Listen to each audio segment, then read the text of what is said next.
Breaking news చూస్తున్నాం. హోలీ రోజున ఉత్తర భారతం వణికిపోయింది. హిమాలయాల్లో భూకంపం సంభవించింది. జమ్మూ కాశ్మీర్, లడాక్, అరుణాచల్ ప్రదేశ్లలో ఉదయం భూమి కంపించడంతో ప్రజలు భయాందోళనకు గురయ్యారు.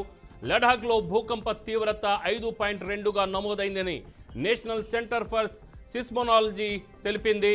భూకంపం 15 కిలోమీటర్ల లోతులో సంభవించిందని తెలిపారు. లే, లడాక్ హిమాలయ ప్రాంతంలో ఉన్నందున ఈ భూకంపం జోన్ 4లో వస్తుందన్నారు. కార్గిల్తో పాటు ఈ ప్రకంపనలు లడాక్ అంతటా జమ్మూ కాశ్మీర్లోని కొన్ని ప్రాంతాల్లో చోటు చేసుకున్నాయి. ఈ భూకంపం వచ్చిన 3 గంటలకే ఈశాన్య భారతదేశంలో కూడా ప్రకంపనలు సంభవించాయి. అరుణాచల్ ప్రదేశ్లోని పశ్చిమ కామెంగ్ ప్రాంతంలో 4.0 తీవ్రతతో భూకంపం సంభవించింది. ఉదయం 6 గంటలకు ఇక్కడ భూకంపం సంభవించింది. మార్చి 13న మధ్యాహ్నం 2 గంటలకు టిబెట్లో 4.3 తీవ్రతతో భూకంపం సంభవించింది.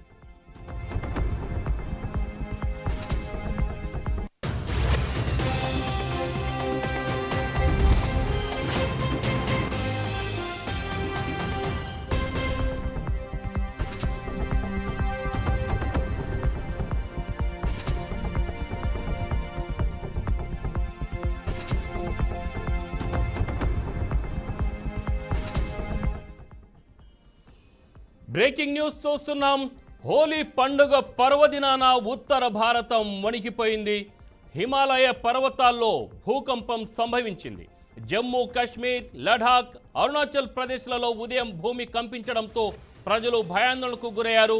లడాఖ్లో భూకంపం తీవ్రత 5.2గా నమోదైందని నేషనల్ సెంటర్ ఫర్ సిస్మోలజీ తెలిపింది. భూకంపం 15 కిలోమీటర్ల లోతులో సంభవించిందని తెలిపారు. లే, లడాక్ హిమాలయ ప్రాంతంలో ఉన్నందున ఈ భూకంపం జోన్ 4లో వస్తుందన్నారు. కార్గిల్తో పాటు ఈ ప్రకంపనలు లడాక్ అంతటా జమ్మూ కాశ్మీర్లోని కొన్ని ప్రాంతాల్లో చోటు చేసుకున్నాయి. ఈ భూకంపం వచ్చిన 3 గంటలకే ఈశాన్య భారతంలో కూడా ప్రకంపనలు సంభవించాయి. అరుణాచల్ ప్రదేశ్లోని పశ్చిమ కామెంగ్ ప్రాంతంలో 4.0 తీవ్రతతో భూకంపం సంభవించింది. ఉదయం 6 గంటలకు ఇక్కడ భూకంపం సంభవించింది. మార్చి 13న మధ్యాహ్నం 2 గంటలకు టిబెట్లో 4.3 తీవ్రతతో భూకంపం సంభవించింది.